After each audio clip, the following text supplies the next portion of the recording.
चली मैं उधर चली. Alright, after that enthusiastic intro, let me be the rock that weighs you down as you slowly drown to the bottom of the lake. Here we are at Kempegowda International Airport 2 in Bangalore while we complete our formalities like check-in, security, immigration. Once we're done with all of that, we were just waiting for the boarding to start, roaming around at the shops there, and I'm sure Hanan had something very important to say at this point, but since she forgot, I'm not in the mood to remind her. Now finally, boarding has begun. As you can see, Hanan is extremely excited about her visit for this year, and yeah, we got lucky. We managed to book twin seats, so we didn't have to share our seats with anyone else, and we got food pretty early in Air France. The food looks quite nice, but unfortunately, airport food is airport food, so mid at best. But again, can't complain too much. Beggars can't be choosers. After having that quick meal and looking through the windows while we wait for our first stop at Charles de Gaulle Airport in France. Hanan still has the enthusiasm up after that long flight, not sure how she manages that. And the airport is quite beautiful, especially considering the artwork that they've put up. We had a bit of a long layover there, around 4 to 5 hours, but ultimately we managed to wait through it all and get on Air Iceland. So here we are, Iceland itself. Oh, alright. For some reason this needs to be in slow motion. Look at those tourists walk. Damn tourists. Anyways, yeah, now I'm at the car rental company. Going to get the car with which we are going to drive around Iceland. It's going to be the same car throughout, and this is my first time renting a car, let alone in another country. Luckily, due to my American Express card, I was able to get a free upgrade into this Hyundai Tucson. Honestly, I wasn't very confident at this point, and since we are still wearing clothes that we wore in India, we were not well prepared for the cold. I'm trying to drown out the cold with pure adrenaline and caffeine. Clearly, it's not working very well. So after chugging a few cups of coffee, I decided to load our baggage in and try not to slip on the snow while I'm at it. As you can see, Hanan has zero contribution in this part, or any part so far now that I think about it, but it is what it is. We are still loading our luggage over here, and then finally, after driving the car around the parking lot for a few times until I get accustomed to it, since this is the first time I'm driving an automatic car and a Hyundai, needed some getting used to. Iceland is a right side driving country, so that took some getting used to as well. Little hesitant first, as you can see, I'm driving slowly, but then eventually the confidence came, I'm driving a lot faster. By the way guys, it's not that late, it just gets dark early in Iceland. This must be around 5 p.m. at most. Finally we reach a hotel, Hotel Centrum Reykjavík. Here I am standing outside still in inadequate clothing and shivering, but Hanan has to make her video. Finally we enter as I menacingly walk towards the reception desk to ask for my room. Hanan continues taking in the sights. Not a bad hotel as far as receptions go. Now we make our way to our rooms. This hotel, out of all the ones we booked throughout the trip, was relatively a more expensive one. But I guess that must be because of the location, because the rooms are not that big, nor is the view. So the good thing about the hotel is that it's located centrally in Reykjavik. So it's very close to a lot of the popular spots you would want to go to. Oh, and yeah, that's where we shit, that's where we take a bath. Alright, here we are with day 2 of the trip. We are still in the city of Reykjavik, which we'll be focusing on exploring today. So come along with Winnie the Pooh and me as we walk through the city. Start the day off with breakfast at the hotel. The breakfast was fine, good non-veg options, decent veg options, nothing to complain about. So then the Ewok and me decided to go exploring and figuring out the nearby sites. As you can see, it is pretty cold outside. At that point of the day, it was around -4 to -5 degrees Celsius. Here we have the statue of John Sigurdsson, an Icelandic politician, a poet, a gentleman, and a scholar. His statue is located in Ostavillur Square, which is famous for its proximity with the parliamentary buildings as well as the oldest church in Reykjavik. This is the spot to be, especially if you want to protest the Icelandic government. This place is a popular destination for people, especially during days with good weather. But as you can see, even in this cold weather, folks are out and about early in the morning. Here I am trying to figure out where we should head to next. and the destination that we decided on is none other than Diornin Lake. This beautiful lake is located right next to the Reykjavík City Hall and is famous for its juxtaposition of natural life existing within urban life, as well as the number of statues. It has 24 statues in its periphery. As you can see, the animals are not shy of humans, and despite that, they are all actively avoiding this grizzly bear out in the wild. After spending a few more moments getting rejected by the local wildlife, we decided to head back to the hotel to grab a quick cup of coffee and then finally hit the road. And off we go. If I look a little constipated in this clip, it is purely because I'm still trying to figure out the traffic rules and regulations of Iceland. It's nothing too crazy. After a day of driving, it became almost like second nature, but I am an imbecile and extremely incompetent. After a few wrong turns and a few dead ends, we finally made our way to Sky Lagoon. Oh ho, arre re, the Helga omelette. So Sky Lagoon itself is a geothermal spa which is famous for its 7-step process where you keep alternating between hot and cold water. This is step 1, which is the lagoon itself. There is around 40 degrees Celsius water overlooking the North Atlantic and the Icelandic landscape. This is followed by a cold plunge, followed by a spa, followed by a cold mist, followed again by spa, and this keeps alternating on and on, finally ending with a proprietary body scrub and then their own locally sourced juice. After the entire Sky Lagoon experience, we stopped for a bite at the cafe, which is present at the Sky Lagoon itself, where we opted for some soup and cold sandwiches.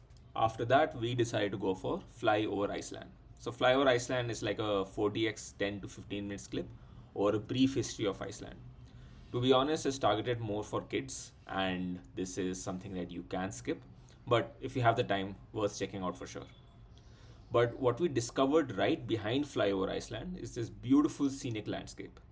If you take a still photo, especially of the moon that you'll see just right here, it looks like something right out of a painting. So we spent some time admiring the view, and after this, we decided to go shopping. And now we are driving to Laugavellir. Laugavellir is the single longest shopping street in Reykjavík, and we decided to do some window shopping before calling it a night.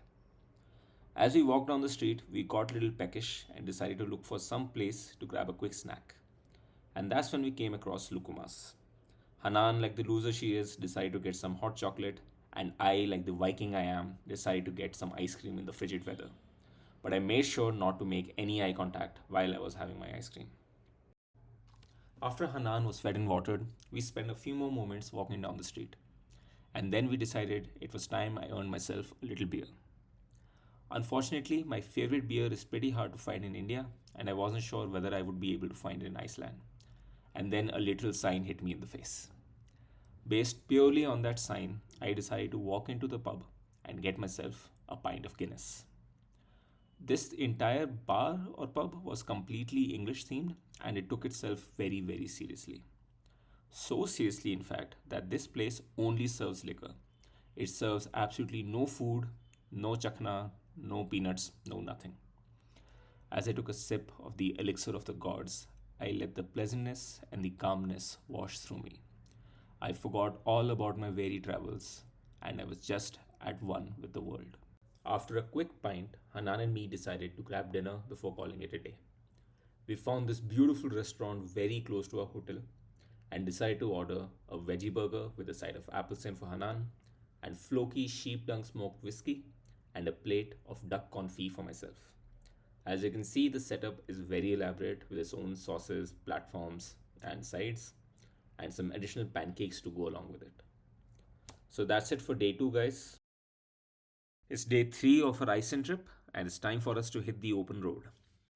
Today we are heading out from the city Reykjavík, and we are on our way to Arnarstapi in Snæfellsnes region. So this entire self-driving trip, we'll be going around a circle through Iceland. And today we are going from South Iceland, which is where Reykjavík is, to Northwest, which is where Arnarstapi is. As you can see, the entire trip we'll be going through a lot of scenic places, a lot of tourist destinations. And the idea is we'll just stop wherever we want, when we want. This is one of the many tunnels we'll cross. This particular one was 5 kilometers in length. But like most tunnels in Iceland, it was completely free. In fact, I think I only had to pay one time for going through a tunnel. And I'll talk more about it when we get there.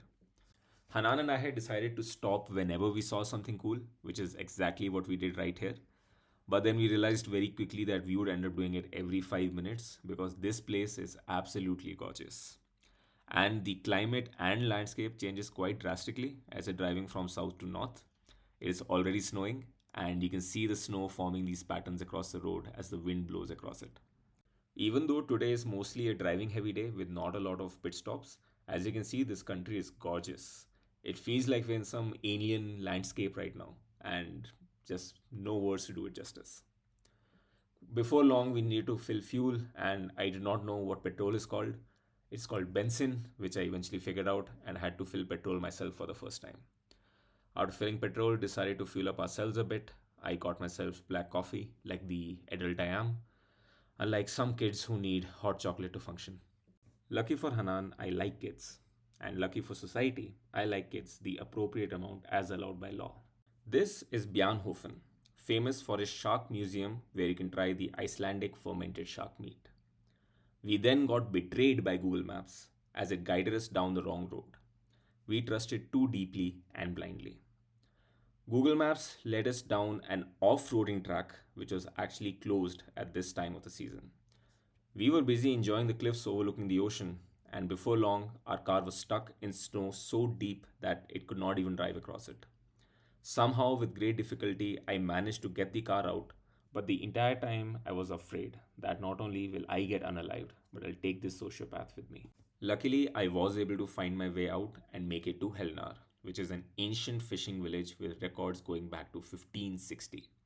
And it's right next to our final destination for the day, Arnarstapi. We then checked into our hotel. So this is a cozy little place, famous for the cottages that you get over here. Not a lot of fancy facilities, and the rooms are quite basic as well. But the idea is that these private cottages look over the ocean. And since this place is cut off from any nearby major town or city, there is very little light pollution. So you should be able to see the northern lights directly from here. But all you can see right now is Hanan because of how dark it is. Unfortunately, we did stay up quite late and did not end up seeing the northern lights tonight, but we did manage to catch them later on in our trip. So please subscribe and stay tuned, and we have a lot more in store for you tomorrow. Iceland trip, day 4. Let's go!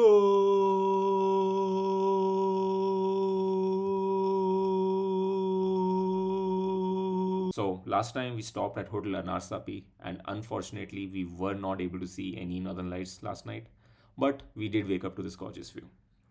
We immediately went for breakfast, and because this hotel houses a lesser number of guests, all the cold food is like self-service, but for hot food, you just ask for what you want and they prepare it immediately and serve it to you fresh off the pan. So after a good hearty breakfast, we decided to go explore the nearby region. While we were exploring, we came across a very interesting monument.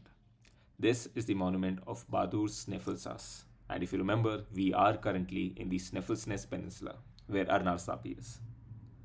So who was Bárður Snæfellsnes?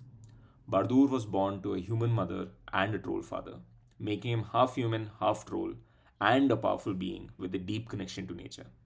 After a series of unfortunate and tragic events, Bárður retreated into the icy wilderness of Snæfellsnes, becoming one with the glacier and serving as his guardian spirit. Bárður symbolizes the harmony between humans and nature, reminding us of Iceland's rich folklore and its connection to the natural world. His story is also a window into the values and beliefs of Iceland's early settlers. And in Iceland, a large number of population believes that trolls and elves actually exist and roam amongst us. After that, we decided to head out to our next destination. Today, our plan is first to go to a hotel, drop our luggage off, grab a quick cup of coffee, and then go exploring the nearby region. The landscape is still absolutely breathtaking, but before long, we reached Hotel Hamar. So this hotel is more like a resort with its own spa, club, and a bunch of activities to do with the family. But we walked in, got ourselves checked in, and realized we luckily got a free upgrade. So shout out to Hotel Hamar. They also offer wake-up calls for the northern lights, which we opted in immediately. Again, they should be visible directly from the room at night, but unfortunately, we don't get to see them tonight as well. So the room is pretty big and pretty spacious, but that's not the best part. The best part of the room is right outside.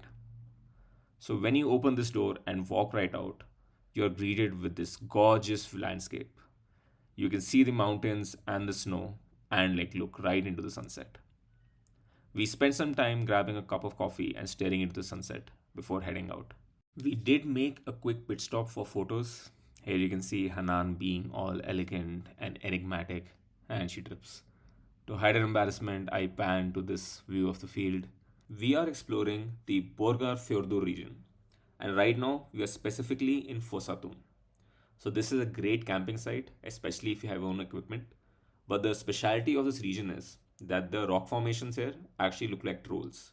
So especially if you have a family with kids, this is a great place to explore and take them. And they even have special adventure lands which are troll themed for them to explore. Before long, we reached the Hronfoss and Barnafoss waterfalls. So this place actually has a very interesting story to it. The first waterfall, Hronfossar or the lava fall, is actually formed due to water flowing through porous lava rocks formed after a volcanic eruption. The porous rocks create these numerous small cascades that join the Hvida River. The beauty of Hronfossar is serene and otherworldly. On the other side, we have Barnafoss or the Children's Falls. As the name suggests, two children from a nearby farm were left alone one Christmas, and they decided to secretly follow their parents.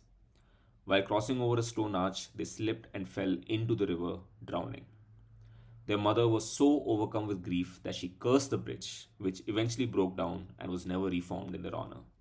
And this place is quite slippery. We saw an insane number of tourists trip and fall, but not me though. I am from Himachal, so I have that Pahadi blood in me. We made our way back and then we came across another bridge, a single lane bridge in Iceland. Luckily, the bridge was strong and did not break, so there were no waterfalls named after us. Hope you enjoyed that video, and for more content like this, please like and subscribe and enjoy the serene landscape. Chai Chappa Kachai, Day 5 in Iceland. We start our day off with breakfast at Hotel Hamar, and as we are having breakfast, we are greeted with the live news of an volcanic eruption that occurred at one of the lagoons. Luckily, the Icelandic government is used to this, so they were able to set up the proper barricades to divert the lava flow, and there was no loss of life or property. Business as usual. The car was covered in a lot of snow. It snowed a lot overnight, but Hanan was too busy having coffee indoors to film that part.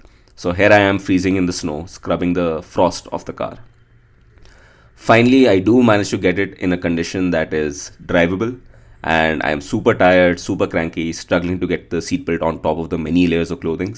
And that's when Hanan tells me she has to go pee. We also saw another auspicious omen in the beginning of the day, a red comet hurtling through the sky. At least I hope it's auspicious. Then we decided to head out to our first stop in the Bifrost region. We are going to go trekking on the rim of a crater. This crater is known as Crater Grabrock. So around 3,400 years ago, there was a fissure eruption in Iceland where 3 craters were formed. And Grabrock is the largest of those craters. The other two are Stora Grabrock and Litla Grabrock. The lava blocked the path of the Norðura River and pushed it even further east, and it is responsible for the formation of the Grabrock-Hron lava field. And the hike overall takes around 40 minutes, but because it was snowing and we stopped a lot for photos, it took us significantly longer than that. The hike itself isn't too difficult because there are clearly marked out paths and there are steps made for you to climb on, as you can see over here. The biggest challenge is the icy cold wind smashing you in the face while you're trying to do it. And another challenge is Hanan stopping to pick up rocks to examine them and add them to her collection. But we did make it to the top and we got this beautiful panoramic view that you see over there. Before long, we decided to continue further on our adventures, and as you can see, the further north you're going, the more intense the snow gets, but you haven't seen nothing yet. Quickly, we decided to grab a cup of coffee, refuel our car, and then continue on our way forward. We continue on our way north through Langidalur Valley till we eventually arrive at Skagafjörður region, which a bit of we could see from the top of the crater. Now, Skagafjörður is known for horse breeding, and especially during summers, you're supposed to be able to see a lot of horses here. But we unfortunately could not because of the snow, but the view was remarkable nonetheless. We continued making our way north, and we are headed towards this town known as Akureyri, which is also known as the capital of the north.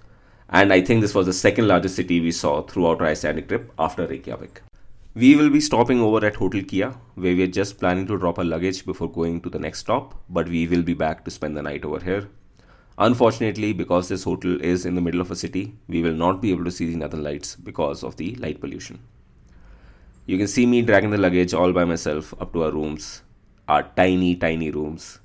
But the view from the hotel kind of makes up for it, especially if you like quaint little towns. And after a quick bathroom selfie, we decide to head out towards the next destination, which is Forest Lagoon.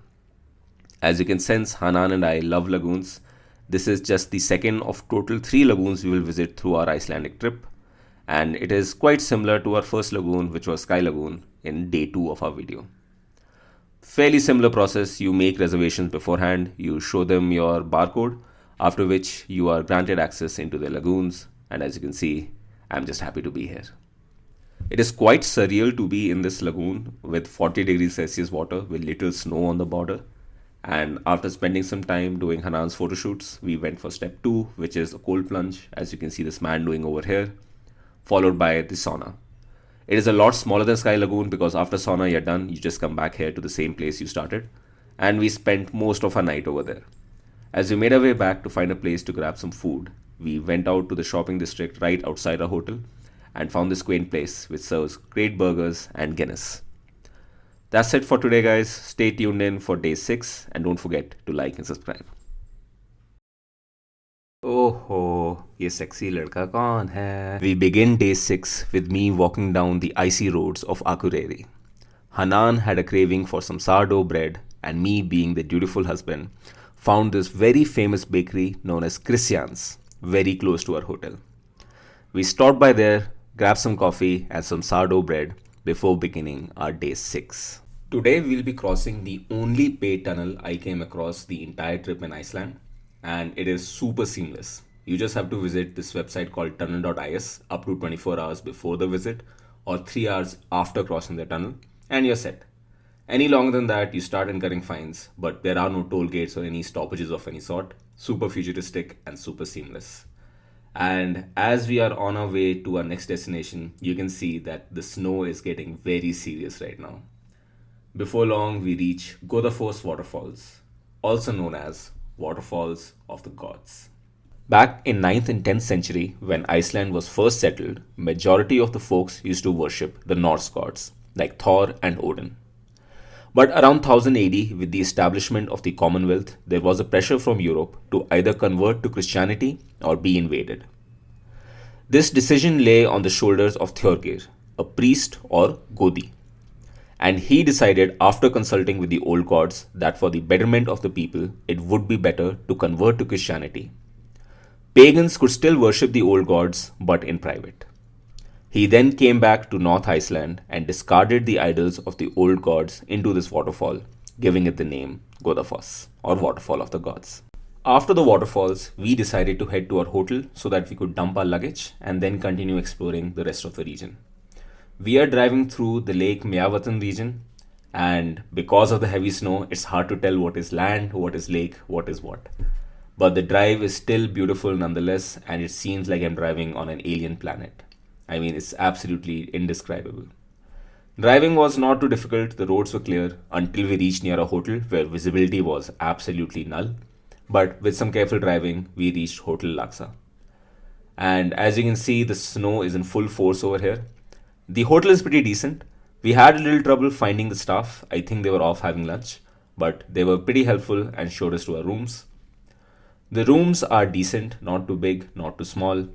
And the specialty of these rooms, as like any other hotel we've been so far, is that you can see the northern lights directly from the room. Unfortunately for us, even today, we will not be able to see any northern lights. On the plus side, the bathrooms were huge. The biggest bathrooms we saw in Iceland so far.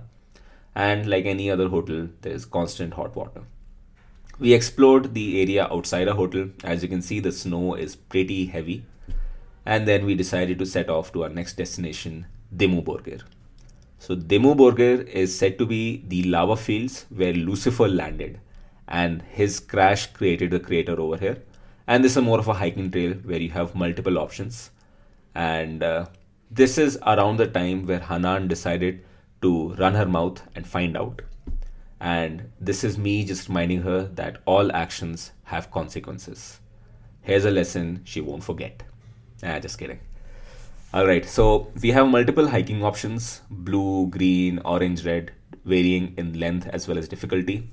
We took something more on the easier side because I was with Hanan and she's not the most coordinated of people.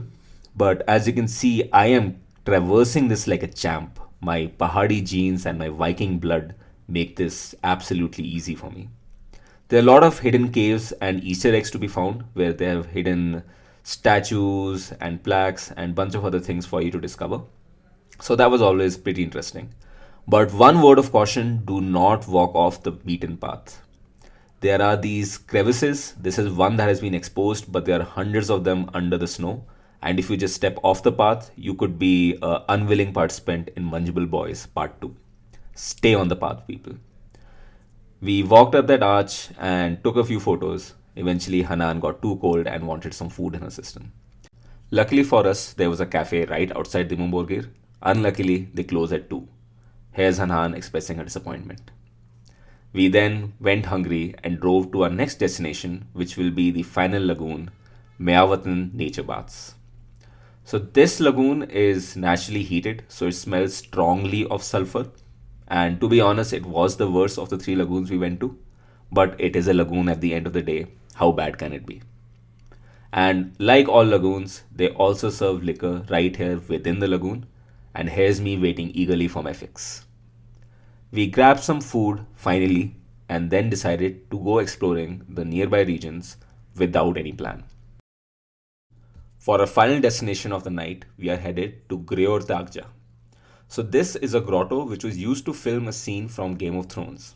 And spoiler alert, this was used to film the lovemaking scene with Jon and Ygritte. I was super excited to see this place, not only because of the scene, but when we got there, things had changed from the time it was originally shot. There have been changes in the lava flow causing the water to get heated up, and it is now around 60 to 80 degrees Celsius. A big no-no. I was still about to go in and avoid the water, but luckily Hanan stopped me because she said it's too dark. And she was right, because one rock fell in and we saw that the water is right up there, and I would have been burned immediately. With that disappointment, we decided to go back and call it a night. वरदान, क्यों जाना है तुझे वहाँ पे? हाथ कहाँ धोना है? नहीं, आजा, वरदान. No. Alright, everyone, welcome to day 7 of our trip, which will begin with some breakfast at Hotel Laksa. As you can see, it continued to snow overnight, so I had to get up a little early to make sure our car was clean and, more importantly, warmed up for the trip ahead. I've gotten used to it by now, and it's a really cathartic experience at this point, and not something I'm trying to actively eschew. It will be a very driving heavy day today. We are working our way to northeast Iceland, and tonight we'll be staying over at Lake Hotel Egilsstaðir. For our first stop, we are headed towards the Krafla volcano region to see perhaps the quirkiest thing I've seen in Iceland so far, the Krafla shower. Very easy to miss, especially in the snow. We ourselves had to circle back to find it. But this shower is on 24/7 with hot water sourced from the geothermal springs, heated by the Krafla volcano itself. Anyone is free to come and take a shower, but luckily for you, it was too cold for me to strip down, so I just washed my hands and made my way back. The funny thing is, there used to be a non-functioning toilet as a symbol nearby, but I wonder why it was removed and replaced with a sink. But by the time we made it over there, we couldn't see the sink either. I do not know if it was covered in the snow or that was also removed due to similar reasons. Nearby is the power plant. You can see the slurry of water making its way out, which smells very, very strongly of sulfur. Overwhelmingly so. Eventually, we had to turn around and continue on our main trip. If you are planning a self-driving trip in Iceland, especially during the winters, make sure you get yourself an all-wheel drive car as well as the right snow tires. But something even more important is to respect the speed limit. The speed limit is 90 kilometers per hour, especially outside of the cities. But it is very easy to forget yourself, and especially given that there are these beautiful roads with this amazing landscape and no one near you, you do want to speed up. But if you do that, this might happen. So do yourself a favor and be careful. We eventually stopped at this nearby cafe to refuel ourselves, and this was this very cozy cafe which has its own board games and local Icelandic treats like knotted donuts and something called marriage cake. After grabbing a cup of hot chocolate and coffee and a few of these treats, we decided to explore the nearby region and we found the locals. We spent quite a while trying to get their attention, and we were ultimately unsuccessful, and they got annoyed of the tourists and decided to leave us behind. With that rejection, we continued our trip forward, driving through the icy landscapes of Iceland. All the horsing around we have been doing ultimately took its toll, tearing Hanan's shoe at the sole, making them completely unwearable, especially given the weather. These were a gift to Hanan from her sister, so she was very attached to them and she wanted to keep them if possible. Luckily, we found a gas station that had Gorilla Glue, which we were able to use to repair the shoe itself. And eventually, we made our way to Egilsstaðir. Egilsstaðir is on the banks of Lake Lagarfljót, which is one of Iceland's deepest lake. But more interestingly, it is the home of Iceland's ancient and much older equivalent of the Loch Ness monster called Lagarfljótsurmur. I would like to explain what is happening here. I am not usually like this, but I have this obsession of washing my hands in Iceland's natural water bodies, like this lake. But so far I've been unable to do so because they've been dangerously inaccessible. But I think the snow was strong enough to support my weight, and Hanan is trying to stop me. Now, in hindsight, she was probably right, but instead of questioning my mental facilities, I think we should all appreciate how I kept my inner child alive, and more importantly, myself alive. Eventually, we reached our destination, Egilsstaðir. We drove straight to our hotel, Lake Hotel Egilsstaðir, and as you can see, it has a very Christmassy vibe to it. This is the view from the parking lot where you can see the heavy snow. Even the reception has this cozy vibe to it. We signed up for the Northern Lights wake-up call. Unfortunately, we do not see them tonight as well. At this point, I'm a little worried. It is day 7 of our trip, and I've downloaded all the apps to track the auroras as they occur, but we just keep missing them. The rooms are fine, not too big, not too small. The bathrooms are tiny, but at this point, I'm really more worried whether we'll see Northern Lights at all or not. I hope we get to see them tomorrow.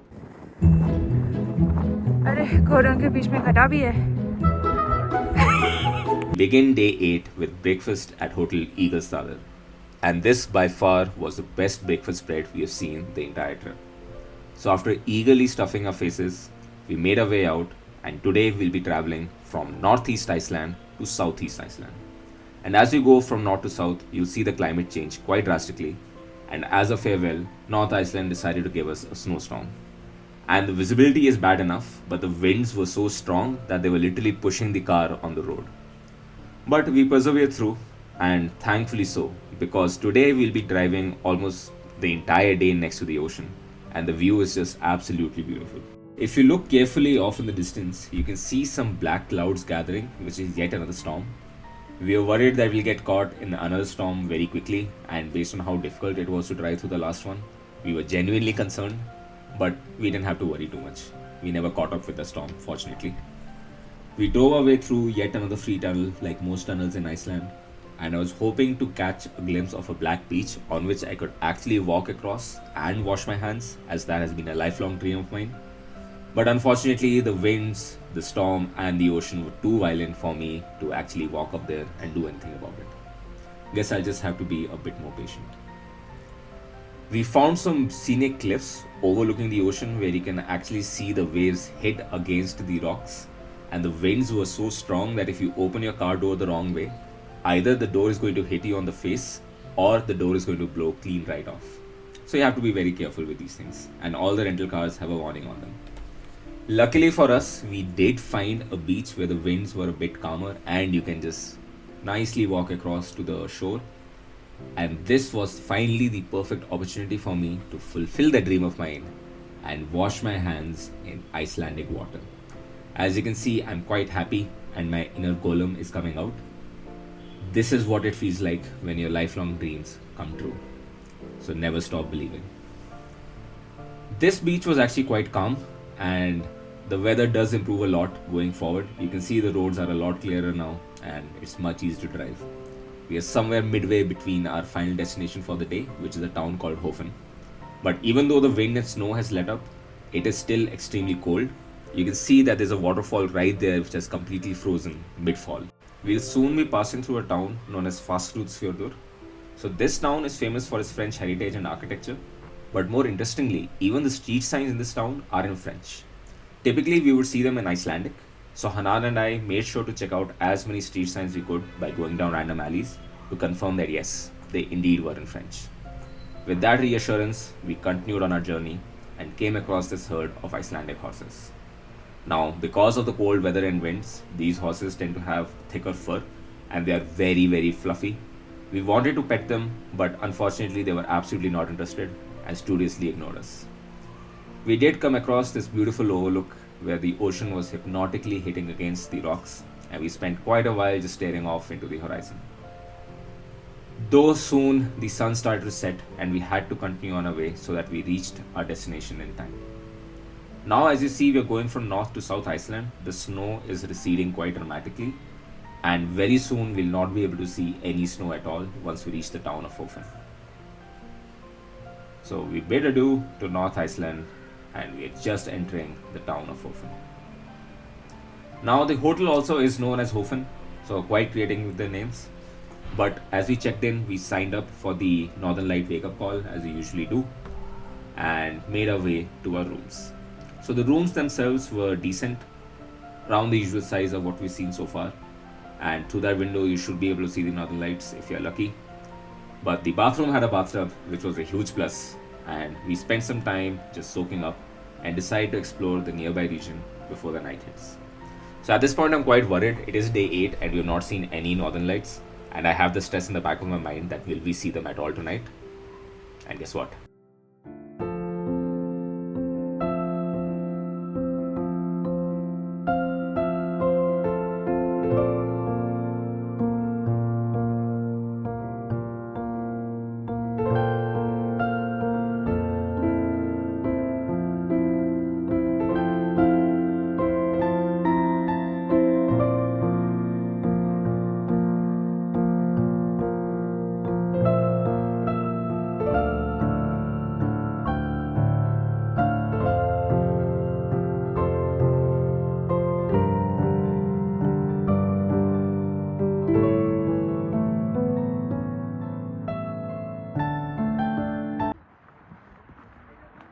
देखो इन्हें ये है ओसर की बूंदें। We began the day with breakfast at Hotel Hofen. We did finally see the northern lights last night, so both of us are pretty amped up. But the day today is going to focus on glaciers. That giant frozen mountain in the background is actually Europe's largest glacier, known as Vatnajökull. And as we are making our way towards our first stop, we did luckily see some reindeer crossing the road, where we had to stop and let them pass. Before long, we reached Jökulsárlón Glacier Lagoon, and as the name indicates, it's a lagoon where pieces of the glacier are breaking off and floating into it. Now, even though this lagoon looks calm, it is strongly advised from entering it because the current underneath the lagoon is so strong that you'll be swept up almost immediately. And the entire lagoon has a hike around it, where each stop in the hike lets you get closer to the ice. But we did see an odd number of people just there to lick the ice, but who am I to judge? I myself was battling my own demons, where I had this urge to pick up pieces of the ice and let it fall, just so that I could see it shatter. And I was unable to fight the demons for long, and I eventually just had to give in. I did get mocked relentlessly by Hanan for doing this, but I've learned to ignore her and let my inner child come out. Happy marriage, everyone. After spending some time tossing the ice around and just taking in the glacier lagoon, we hit our next destination, which is Diamond Beach. Luckily, this spot was like right across the road, so it's probably pieces of the same glacier just washing up on this beach. And as you can guess, it is called Diamond Beach because the pieces of ice reflect the ice in such a way that it looks like small pieces of diamond. We spent some time admiring the view. The camera really does not do it justice. The ice is a lot more refractive and a lot more radiant than what is coming out, and you can spend quite a while here just looking at and taking in the sights. Hanan here couldn't resist her demons and gave in to the urge of collecting as many oddly shaped rocks as she could, kind of like a penguin, but I let her be as she let me be with the ice. We then decided to move forward towards our next stop, we decided to grab a quick coffee at Frost Restaurant, and right behind the restaurant was this giant hike. So even though it looks quite sunny, because of the glacier you see in the background, the wind is hitting it and it is absolutely icy cold. Our ears and hands were freezing despite having gloves, mufflers and caps. So we could only go for a quarter of the hike, before which we had to turn back. After some warm soup, which was absolutely essential after that icy hike, we reached our next destination, Skaftafell. Now Skaftafell is kind of like a base camp. Now we are going to go hiking on top of a glacier, and for that we need special gear and a guide to walk us through it. And Skaftafell has multiple such providers. So we made our way through to the main reception, tried to figure out where the one we booked is, which took some time to figure out. But once we did, we saw that the guide was not there and the entire office was locked. So we spent some time roaming around, taking in the sights, and we did see a few interesting birds who we annoyed for a bit and once again got ignored by the local wildlife. Eventually our guide showed up, walked us through the process, gave us a special gear, boots with spikes to make sure we don't slip, a helmet with a light on it, a harness, and this ice pick to make sure that we are able to balance ourselves. We made our way to the tour bus and reached one of the glaciers. So interesting fact, the movie Interstellar, the frozen planet that we go across, was actually shot on one of these glaciers where they just flipped the view so it seems like the sky and the ground is frozen. We didn't walk on the same glacier itself, but the one right next to it. And one encouraging thought our Icelandic tour guide told us was that right underneath the glacier is a volcano. And if the volcano erupts, there's going to be a flash flood as the entire glacier melts, and there's absolutely zero chance of survival. But luckily, the Icelandic government is aware of multiple volcanoes throughout Iceland, so they have good monitoring equipment. Chances of that happening are quite unlikely. As we climb the glacier, this mud gives way to the actual ice underneath. So everything you saw so far was actually one solid block of ice that's just covered with mud, which makes it look like a mountain. But as we climb higher, we see much more of the clearer ice. As we are walking up, the sun is setting and we are going into crevices within the glacier. And we had to be very careful not to fall in one of these crevices or drop our phones, because once something goes in, there's no getting it back. And as always, I'm just happy to be here. Sup? That's right. Yeah, so we enjoyed the view from on top of the glacier, and as the sun started to set, we decided to make our way back down towards the tour bus. It is pretty dark now, so we have to rely on our lights as we make our way down and make sure to really dig our heel in. I did pick up a piece of Glacier while coming down, because Glacier ice is supposed to be great in whiskey and it takes longer to melt, but unfortunately it did melt by the time we made our way to our hotel. So this hotel was actually quite great, probably the favorite one I had so far. The rooms, as you can see, are huge, and we should be able to see Northern Lights today as well, but both of us were just absolutely pooped after the entire glacier trek. So I really do not know whether there were Northern Lights this night or not. But the rooms were great, the washrooms were big as well, and we were looking forward to a relaxing night. Welcome back to day 10 of our Iceland trip.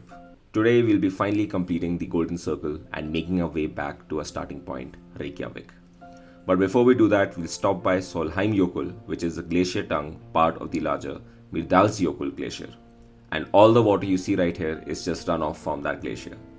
We have folks getting ready to climb the glacier similar to what we did earlier, but today we'll just move on to our next destination, which is Seljalandsfoss waterfall. So this is a small waterfall but extremely picturesque, and you can see that with a number of tourists gathered around it. We made our way closer to the waterfall, and the speciality about this waterfall is that towards the right there is a small cave where you can see everyone gathered. Once you enter that cave, you can actually walk behind the waterfall. It was still bitingly cold, so we decided to grab some coffee and a few muffins to help sate our appetites, and then explored the local shops. And one of the first shops I entered, I came across this tiny little soft toy which reminded me of my pet baby Callisto. I was missing her a lot at this point of time, but unfortunately we had to move on to keep time. As we make our way to our next destination, we stopped by to see some native Icelandic horses. So these were the friendliest horses we came across so far. These guys were extremely trusting and willing to eat hay right out of your hand. And some even got jealous and tried to get more attention from us.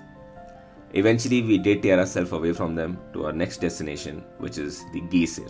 As the name suggests, the area Glacier is actually filled with multiple geothermally active geysers, and it's this vast field filled with tiny to large geysers which are perpetually giving off steam. You can see me rushing ahead over here quite a bit, and there's a good reason for that. Hanan and I want to make our way to a very specific geyser known as Strokur. So Strokur is this hot spring which erupts every 5 to 10 minutes, and as you can see, there's this large gathering of people around it just to make sure that no one misses it. It is absolutely silent over there. Everyone is holding their breaths, not making any noise at all, just so that they can hear the eruption coming. And here is the video of the eruption.